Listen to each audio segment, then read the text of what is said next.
qué razón y por qué misterio? Fundamentalmente porque somos seres humanos y el ser humano es un ser limitado, es un ser finito, decimos. No somos necesarios, somos contingentes, podemos ser o no ser. Estamos de paso, homo viator decíamos en la tradición cristiana, decimos en la tradición cristiana. La facultad propia de ese ser humano es la razón. El logos. Ahí podríamos hacer cierta distinción entre la razón como vehículo o el andamiaje que tenemos de ir de un punto a otro en nuestro modo de argumentar, pero también la inteligencia, esa capacidad nuestra de mirar nuestro interior y entender las cosas.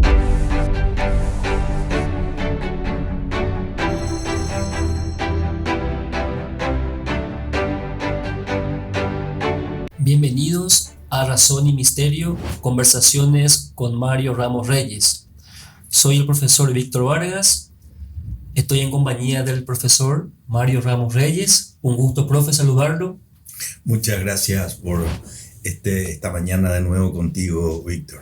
En este segundo episodio vamos a conversar sobre un libro que acabamos de publicar, profesor, de su autoría, Razón y Misterio, elementos para una filosofía cristiana. Quisiera comenzar con una lectura de Jacinto Benavente, que se encuentra en el prólogo de su libro. Bienaventurados nuestros discípulos, porque de ellos serán nuestros defectos. Es decir, los discípulos van recogiendo muletillas y clichés de sus maestros, y eso es lo que más fácilmente transmiten como doctrina de ellos. No lo abrillantan, sino que lo acompañan, y lo empañado se describe como una actitud y no como un pensamiento. Profesor, quisiera consultarle una cuestión. ¿Por qué misterio? ¿Por qué razón? Justamente, Víctor, ese es el título de nuestro podcast que queremos comunicar a nuestros oyentes, nuestros amigos que nos estarán viendo, ¿verdad? ¿Por qué razón y por qué misterio? Fundamentalmente porque somos seres humanos y el ser humano es un ser limitado, es un ser finito, decimos. No somos necesarios, somos contingentes, podemos ser o no ser. Estamos de paso. Homo viator, decíamos en la tradición cristiana, decimos en la tradición cristiana. Y la facultad propia de ese ser humano es la razón, el logos.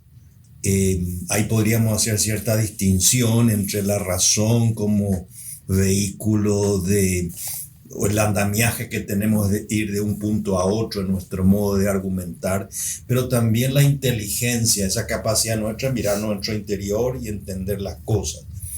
Por lo tanto, somos seres racionales. Ahora, una razón, la nuestra, es una razón que está encarnada en una persona que vive un tiempo, cree una serie de cuestiones, está influida por ciertos afectos, está educada en una familia. Es decir, es una razón que no es totalmente divorciada de la realidad, es una razón en una tradición, decimos.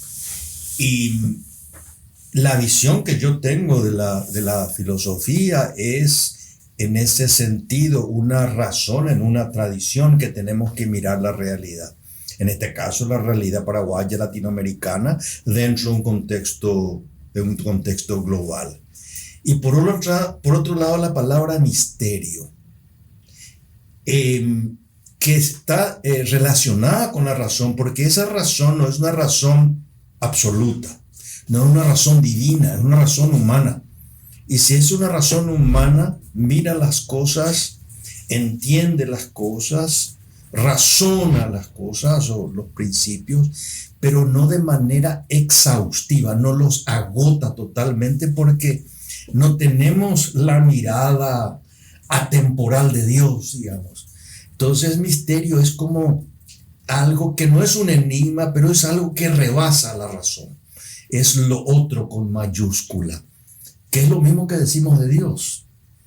Yo siempre les recuerdo a mis alumnos eh, la figura de Dionisio Areopagita y de Boecio, y que Santo Tomás de Aquino los recoge y los comenta muy bien, es decir, que de Dios sabemos más lo que no es que lo que es.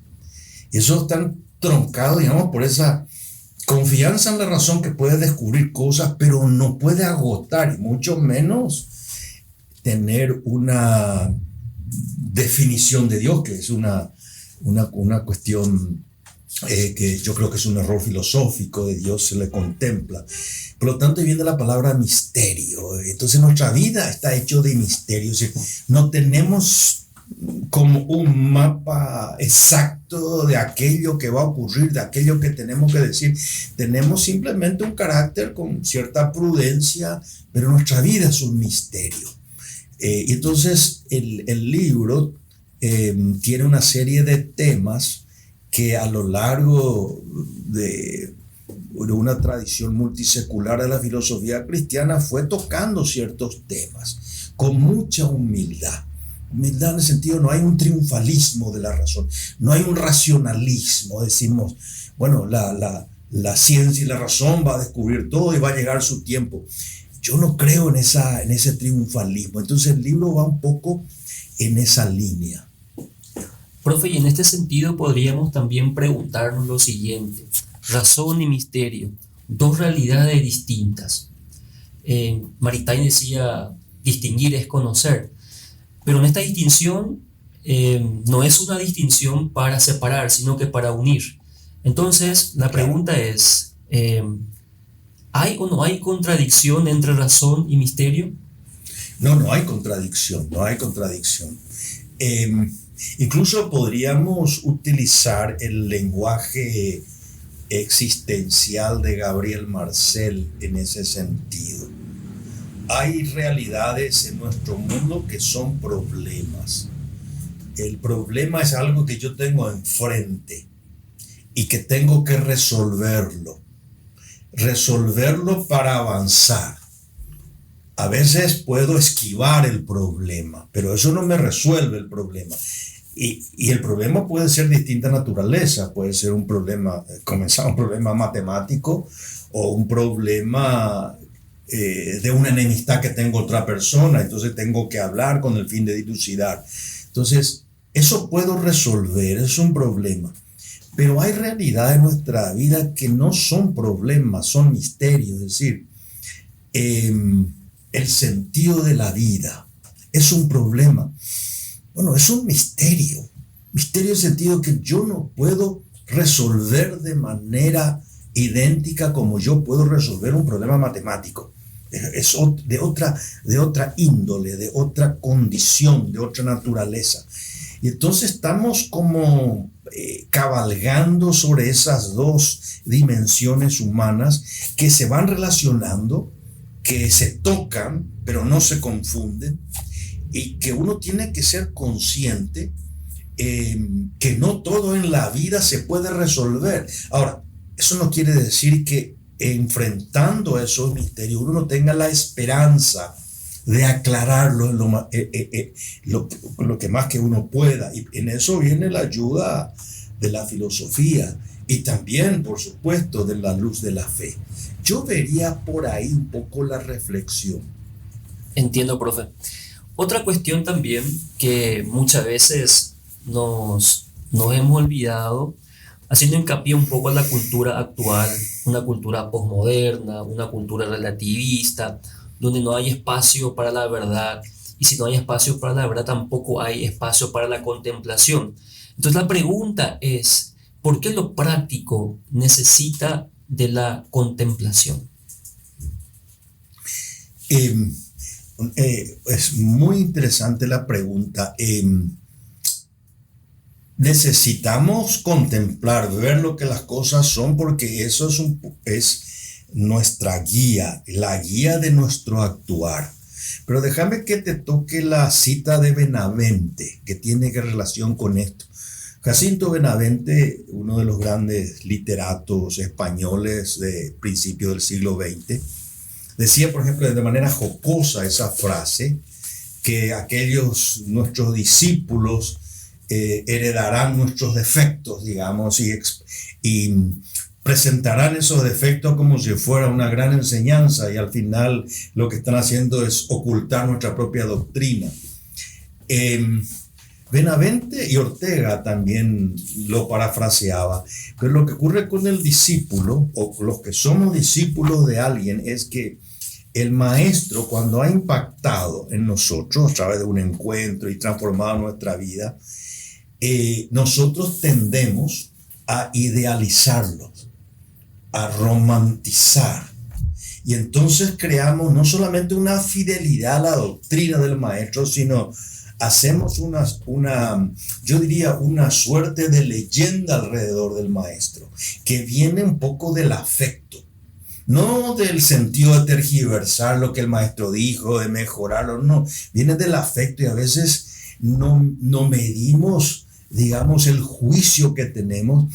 Y entonces Benavente dice, bueno, entonces resulta ser que hay cosas que dijo el maestro, a lo mejor no dijo el maestro, pero uno quiere que el maestro haya dicho porque fue su maestro. Entonces él decía, bueno, entonces hay que ser muy cuidadoso a veces, porque agrandamos al maestro, o si hubo algún otro maestro que a uno no le gustó, uno prácticamente lo tergiversa, y una serie de cuestiones de ese tipo, ¿verdad?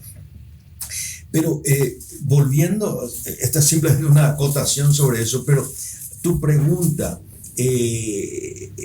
nosotros somos una unidad como seres humanos, que tenemos una capacidad de razonamiento especulativa, de ver lo que las cosas son, de razonar, de conocer. Conocer no solamente cuestiones empíricas, sino también cuestiones no empíricas. Como diría el Principito, lo esencial es invisible a los ojos. Es decir, la realidad es, por un lado, visible, pero por otro lado, inteligible. Entonces, uno tiene que conocer. Y eso nace de nuestra naturaleza, como dice Aristóteles, al comenzar la metafísica, los hombres tienden por naturaleza a saber. Y después va más y dice, el ser humano comienza con los sentidos, y el sentido de la vista es el sentido principal, dice él. Quiere decir que uno capta con los sentidos, después elabora todo ese proceso de conocimiento que hace inteligible a las cosas, etc. Ahora, todo eso en nuestra condición humana precede en el sentido ontológico a cómo actuamos. Si uno conoce las cosas y después va actuando conforme a lo que conoce. Ahora, si uno carece de ese conocimiento, entonces, ¿qué es lo que guía la conducta? Y guía la voluntad. Pero la voluntad no es una facultad de conocer, sino una facultad del querer. Y entonces, al final, uno tiene una suerte de voluntarismo. Y eso conlleva que una persona puede guiarse por sus quereres, sus caprichos, y no por la luz de la razón. Entonces, lo que importa es conocer, también actuar, ¿verdad? Pero conocer tiene primacía, no exclusividad, que es otra cosa, tiene primacía. Y en el ensayo del libro hay una disquisición que yo hago citando sobre todo a Del Noce, el filósofo italiano, que él justamente afirma que esa primacía de la praxis es común a ideologías, que viene del marxismo, de las tesis de Feuerbach de Marx, que lo importante de la filosofía es cambiar al mundo y no interpretarlo, dice Marx. Aunque ahí hay una contradicción, porque ahí ya está él interpretando, ¿verdad? Pero bueno, y esa primacía de la voluntad está no solamente en el marxismo, sino está en el fascismo italiano, de Gentile, etc. Y entonces, ¿qué lleva a eso? Y un activismo ideológico donde no hay verdad, porque no hay pensamiento especulativo, o hay una sospecha del pensamiento especulativo. Y entonces, mi pretensión ahí en ese ensayo es recuperar esa conciencia, recuperar esa tradición que privilegia el saber y la sabiduría metafísica, ¿verdad? Y yo creo que esa es el gran, digamos, el gran problema. Hoy no sabemos lo que es inteligible, confundimos lo visible con lo inteligible, y eso supone estudiar seriamente filosofía, ¿verdad? Perfecto, profe. Entonces podríamos decir que lo contemplativo y lo práctico se entrelazan, pero la contemplación es la que tiene la primacía. En este sentido, profe, yo quisiera consultarle sobre la filosofía existencial de Kierkegaard y también de Newman, ¿verdad? ¿Qué significa filosofía es existir? Søren Kierkegaard, el filósofo danés, pensador, religioso, filósofo, muere muy joven, mediados del siglo XIX. Kierkegaard, estudiándolo con detalle, se lo tiene que estudiar no como un filósofo estrictamente teórico, sino como una persona que en su vida buscaba el sentido de su propia vida y buscaba el sentido de su propia fe. En el caso de Kierkegaard, la fe que venía de la Reforma, era un luterano. Él en su vida pasa una serie de crisis. Hay una muy hermosa que uno puede leer en las biografías de Kierkegaard que llama el Gran Terremoto, ¿verdad? Cuando él ve a su padre haciendo una queja a Dios de su situación, que lo conmueve fundamentalmente. Entonces Kierkegaard afirma de manera muy sintética que nuestra cultura, la cultura de su época, yo creo que podemos traspolar a nuestra cultura, vive ¿cómo podría yo decir? Vive la vida del soltero, de cierta irresponsabilidad, de cierto hedonismo, de cierto placer, y no toma en serio la vida. Es decir, hay como un nivel, dice él, estético, de lo bello, del cuerpo lindo.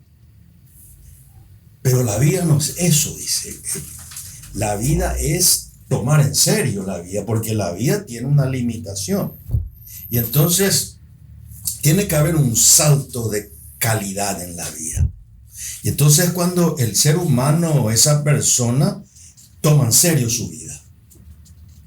Y esa es ya la vida moral, dice Kierkegaard, no es la vida estética. Y él utiliza la metáfora, es la vida del hombre casado, dice, que tiene ya responsabilidades, que ya no está para salir, digamos, a farrear. Ya no está en la belleza estética, sino está en la responsabilidad porque tiene hijos, tiene su trabajo, etc. Ahí hay un salto de calidad. ¿Por qué? Porque él tiene que restringirse. Diríamos en lenguaje más clásico, él tiene que tener cierto tipo de virtudes, la disciplina y una serie de hábitos. Pero eso no es todo. Existe un salto incluso más profundo, que es el salto al estado religioso, dice Kierkegaard. El estado religioso no necesariamente significa la profesión de una fe, aunque él afirmaba la profesión de la fe cristiana, sino es ir más allá que una vida moral estrictamente, utilizaría una palabra del siglo XIX, burguesa, una vida muy cómoda. Y entonces aquel se compromete con los grandes ideales, aquellos que incluso pueden hacer crujir el sentido de la belleza, incluso la moral, y es la primacía del hecho religioso por sobre la moral y por sobre la estético. Entonces es el ser humano religioso. Y la figura que él elige es Abraham. Abraham que recibe el mandato de Dios, sacrificar a su hijo, y al final Dios le ataja la mano. Entonces, para Kierkegaard es el conflicto entre lo religioso, la obediencia, incluso al absurdo de matar a su hijo, entre lo religioso y lo ético. Entonces, ¿cuál es la grandeza humana, Kierkegaard? El ser humano religioso, el que salta la fe como se salta un vacío. Ahora, y vuelvo a tu pregunta, hago este rodeo, esta digresión. Eso indica, dice Kierkegaard, que lo importante en la vida no es solamente la especulación, las ideas que yo tengo, sino cómo vivo. Yo soy el sujeto que cree, yo soy el sujeto que vive, yo soy el sujeto que muere. Por lo tanto, mi verdad es subjetiva. Mi subjetividad me da la emotividad, me da la moralidad, me da el hecho religioso. No quiere decir que mi verdad sea subjetivista. Es objetiva, pero se vive en un sujeto. Yo creo que esa es la gran intuición de él. Y con eso, ¿qué es lo que rechaza o qué es lo que él trata de superar, digamos, Kierkegaard? La gran visión que va a tener Hegel y otros filósofos, donde ellos arman la realidad en un sistema. Para Kierkegaard no hay sistema, hay vidas singulares y concretas de personas que sufren, que mueren, y esas son las personas a las cuales hay que acompañarlas, etc. Y entonces, la vida es eso, dice. Filosofar por eso es existir. Y entonces es importante para nosotros en filosofía, según Kierkegaard, y yo estoy de acuerdo con él, no reducir la filosofía solamente a cuestiones estrictamente intelectuales, sean especulativas o prácticas, sino hay que vivir. Y eso es lo difícil. ¿Por qué? Porque en la vida uno comete errores, uno tiene limitaciones, y esa es la avenida que él inaugura en el pensamiento del siglo XIX, influyendo en el siglo XX, de lo que se va a llamar con el tiempo filosofía existencial, ¿verdad? Yo por ahí leería a Kierkegaard. Profe, y tendríamos también otra pregunta referente a las democracias liberales y el aborto. Y yo quisiera leer una frase, una expresión de George Grant, que lo retomas en tu texto. Dice así la frase: el bebé nonato no está protegido porque ya no creemos que exista una verdad de las cosas independiente de nuestra voluntad. ¿Por qué el liberalismo se suicida en el aborto? Esa fue una expresión del filósofo gran canadiense que falleció hace muchos años, a los años 70. Él veía en el liberalismo de la época y en el liberalismo en general, no quiero entrar en distinciones o grados de liberalismo, pero decía que es un suicidio. ¿Por qué? Porque da primacía al querer. Es decir, yo quiero tener un hijo o no quiero. Yo soy dueño y es mi voluntad de mi cuerpo o no. Todo radica no en que yo entiendo de la realidad, sino que yo quiera de la realidad. ¿Cuál es mi voluntad? Entonces, si eso es así, era el argumento de Grant, entonces en última instancia todo se va a reducir los derechos a un hecho de la voluntad. Y entonces va a desaparecer ¿qué? La inteligencia. Entonces no interesará tanto qué es eso, el nonato, sino que yo quiero que sea nonato. Entonces hay como una inversión voluntarista, dice él, por la noción que va a tener una tradición liberal de reducir la libertad a puro indiferentismo, al querer. Es decir, yo me defino cada momento, yo hago lo que yo quiero, etc. Es decir, saca del hecho de la libertad su naturaleza, la naturaleza humana que obedece conforme a lo que es y tiene responsabilidad. Bueno, eso dice eso se está socavando. Y al final, ¿qué va a ocurrir? Al final va a ocurrir que ese liberalismo se va a suicidar. ¿Por qué? Porque al final el Estado va a determinar a través de la voluntad omnímoda qué es lo que yo tengo que creer o no creer. Y eso está ocurriendo hoy día.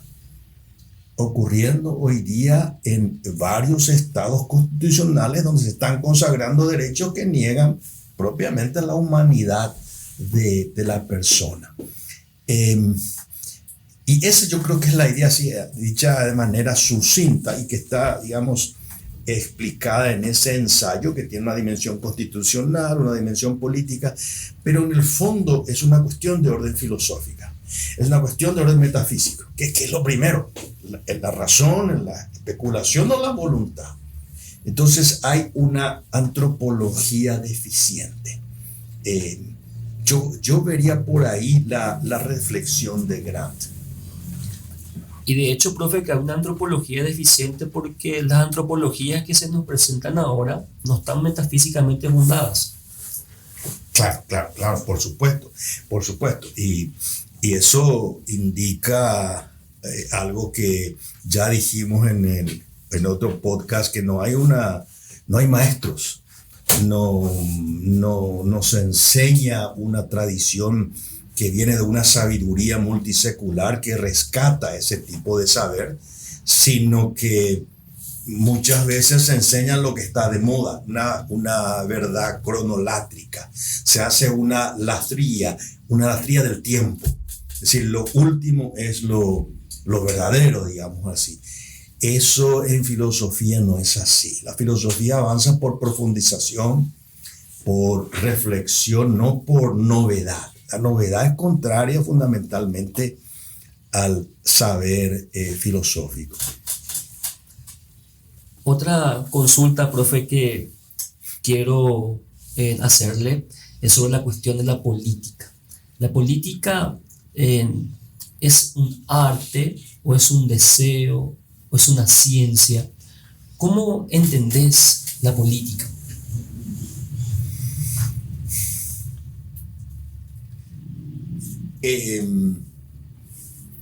Yo en uno de los ensayos justamente es sobre esa pregunta.